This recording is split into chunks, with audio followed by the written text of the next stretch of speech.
It's a bright springtime Saturday morning at Nick's garage. And the shop is busy with a mind-bending number of cool projects.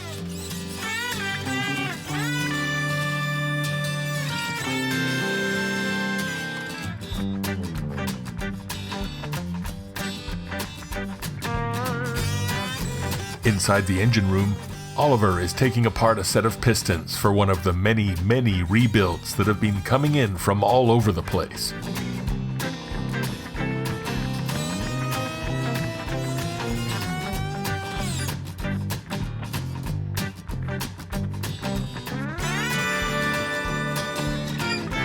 Vasily is starting his day under Mark's Golden Firebird, beefing up the rear end so that it can keep up with the new power being put out by the freshly built V8. There are plenty of other great things happening here today, on a day when most other shops are closed.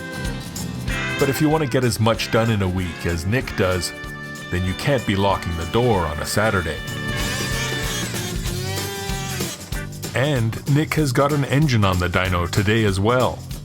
He didn't build this 390, but he's going to do his best to bring it to its full potential. Here we go!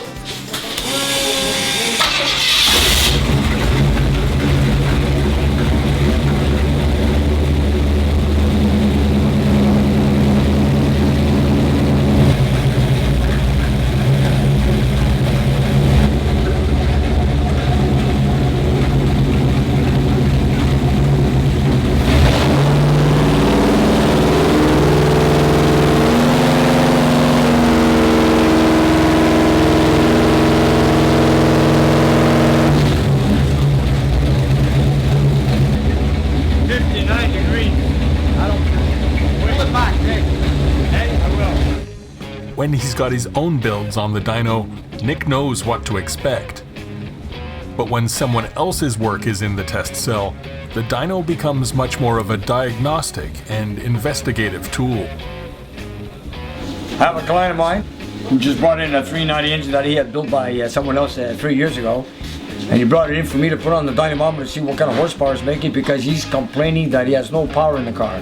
He took it out of the car, the way he brought it, we put on the dyno, and we're running it. We figured that the timing is way too far advanced at 59 degrees. And second of all, we found the two wires that were inverted on the firing motor. So I don't know if that was part of the removal of the engine or whatever. But anyways, he's on his way here now, the customer, and I'm gonna go through it with him when he gets here. And I want to take it to a higher RPM, but I prefer his permission before I go more than 5,000 RPMs. So let's stabilize the water and then wait for him. All right.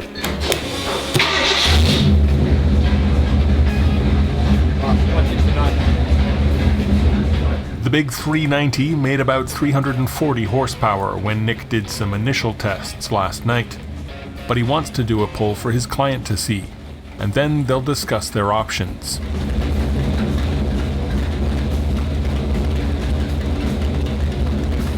What horsepower are you looking for?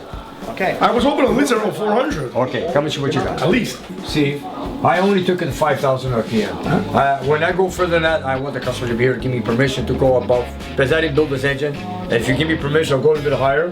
But this is what we got. This is your torque numbers. This is your horsepower numbers. I'm going to back up the time and we'll do some testing if you wish. You're going to be here now? You're not leaving? I'll go anywhere. Okay, so I'm going to start it at a run. And let's start and see what it does. Sure. Okay?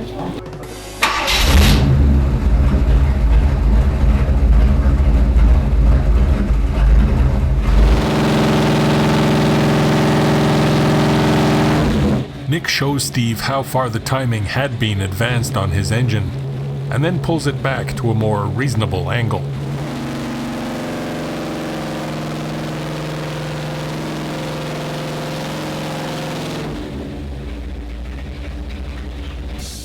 Nick has Chrysler in his blood, but today things seem to be lining up in Ford's favor. Just look at this impeccable time machine of a 5.0 Mustang convertible that Robert brought in to show the guys at the shop. Look at this, look at the bottom of the doors. Look at this, look at the seams. Car is perfect.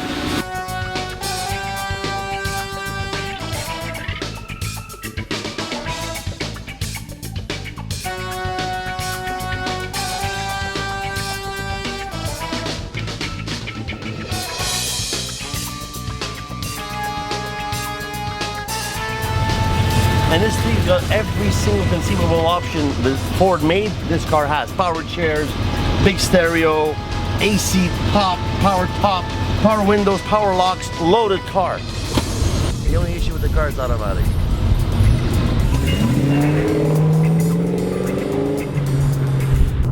But it does really drive new, this car. It drives the way it's supposed to drive. The way it came out of the factory, you know? Not a blemish in the vehicle. He's rightfully proud of the condition of this 19,000-mile Mustang. But that doesn't stop Robert from enjoying his car.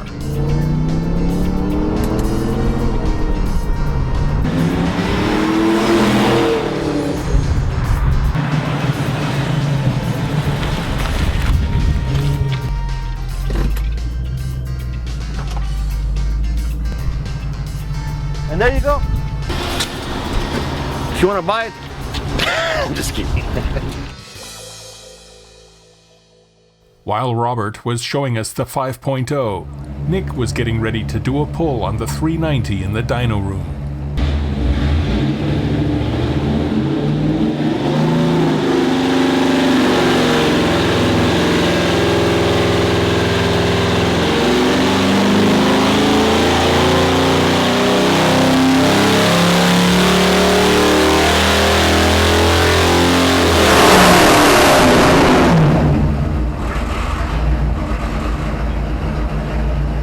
The dyno pull with the new timing yields the same 340 horsepower. Nick is starting to suspect that there's a compression issue. Since we got the timing correct, maybe we should check the cylinder pressure. What do you think? All right. See, we're stuck at 340. That's what, there it is. 38, 39 degrees. It could go higher. Here. Well, 155. You're under 160. George, we'd like to get at least close to 180. At least 180. 180, you gotta have 180 at least. I want power, gentlemen. Power.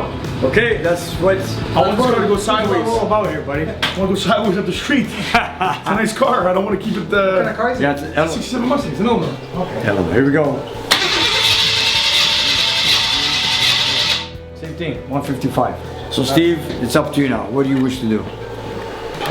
So what's your suggestion? Tell me what you want to do. Well, one thing I would do is I would take off the cylinder heads and measure your CCs, or if the pistons are way below the deck, I don't know. I didn't build the engine. You don't have any specs on that, of course. So we'll take off the cylinder heads and we'll take it from there. Okay. Then if you have to deck it, then we take the whole engine apart, because to shave the block, to deck the block to a zero deck, we got to take it all apart because it's going to be shaved, and we have to wash the block inside out. We took out bearings, rings, everything's going to come out. We're going to take off the heads anyways, right? Yeah. We take off the heads, and then we take it from there. Yeah, okay. one All head right? off, yeah. All right, done? Okay, no more testing. Let's take it apart and see what we got. It's a shame that Steve wasn't able to drive his 67 Mustang for more than a few hours after he had the engine rebuilt. But 340 horses just won't cut it for an Eleanor. Now that the engine is in Nick's hands, he's on the right track.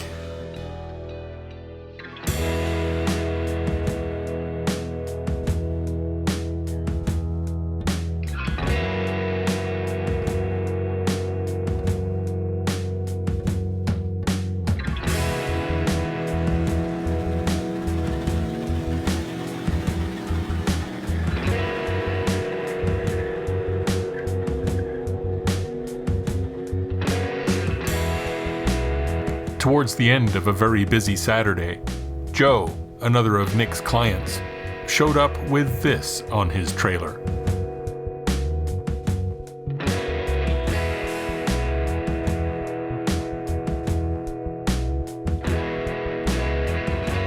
It's a 1954 Dodge Royale Indy 500 pace car.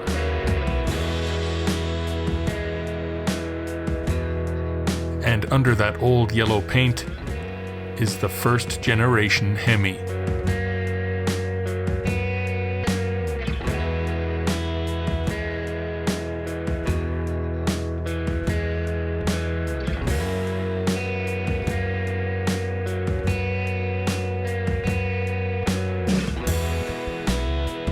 This is an old HEMI, yeah? It's up my alley with a little 2-barrel. Sure HEMI Oh my, Dodge. check out these tires, man. What kind of rims are these? Oh my God. Well, you know what? Let's make some space in the shop and push it in. Okay. Royale V8. Dodge Royale. Wow. Oh yeah, it is. It's a pace car. Wow. Nowadays they make them with stickers. This is medallions. This is unique. Check it out, Dodge. V8 Power Flight. This car is older than I am.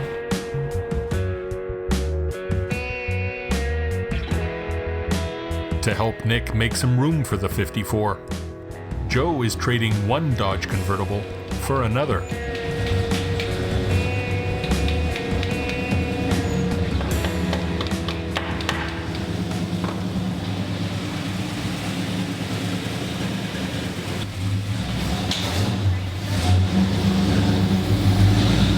We're trading a Coronet 1970 RT for a 1954 Dodge Real. Here we go.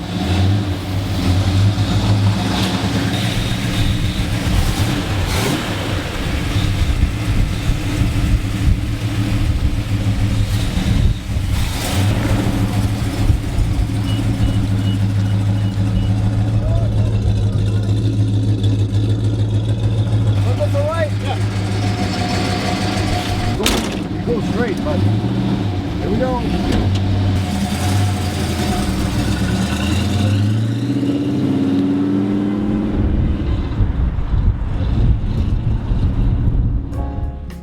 With the trailer off the street and Joe's permission, Nick finally gets to put the Coronet to the lead foot test.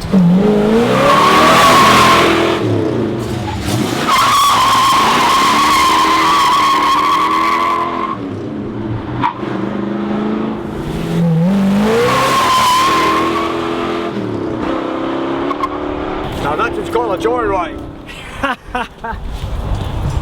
You know what? It's also very light. Eh? That's why we're spinning the tires very easily. But then again, it goes good. Not bad. And it's something we get it painted. We'll bring it back. We'll do all the fine tuning. We'll fix a little stumbling it has, and we'll take it from there. All right, let's get the Royale inside.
Let's pick it up in the sky.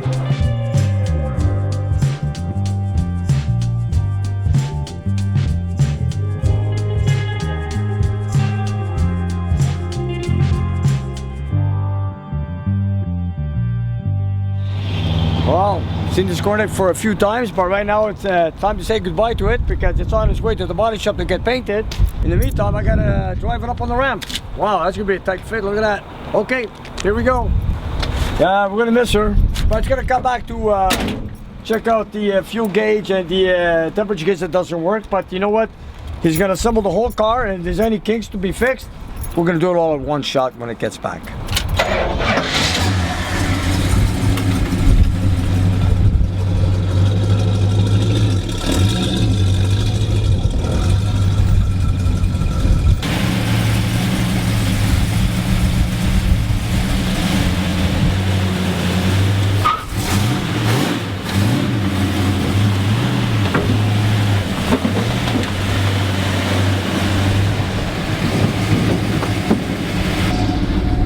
More forward, backwards.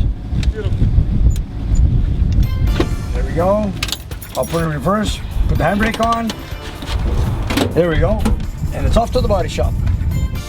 Nick has had a very full day, And he works like this every Saturday. In fact, he still hasn't had lunch by the time most people are thinking about dinner. So before heading home, he stops by the only guy in the neighborhood who works as hard as he does, his buddy George, over at Patates 2000, home of the best French fries in the known universe. We've been doing this as long as Nick has been doing cars, for over 30 years. All our club sandwiches come with Patates 2000 pizza and sauce, made right here every day, and our coleslaw is also made right here. Fresh fries, cooked and peeled here every morning.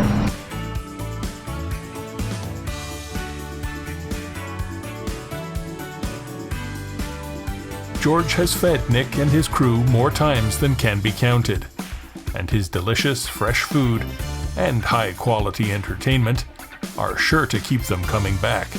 All right, you guys. Thanks a lot, man. Looks good. All right. Thanks to eat, buddy. We haven't eaten all day, you guys. Patates 2000 is where to go if you're hungry and you're north of Montreal.